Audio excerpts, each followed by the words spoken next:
গতকাল পূর্ব ধলায় একটা দুঃখজনক ঘটনা ঘটেছে, সেই জন্য আমরা অত্যন্ত মর্মাহত। আমি আশা করছি পুলিশ প্রশাসন যথাযথ আইন প্রয়োগ করে আইনি কাঠামোর মাধ্যমে দোষীদের শাস্তির বিধান করবেন।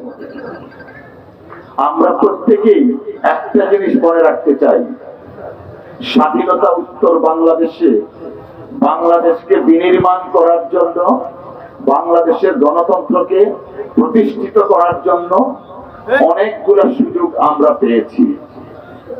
দুইটা সুযোগ বিশেষভাবে পরিধানযোগ্য। ৭৫-এর পট পরিবর্তনের পর সুযোগ পেয়েছিলাম, পরবর্তীতে ৯০-এর আন্দোলনের মাধ্যমে আমরা সুযোগ পেয়েছিলাম। দুঃখজনক হলেও সত্য, বাংলাদেশ সেই সুযোগের সদ্ব্যবহার করতে পারেনি বা করা হয়নি।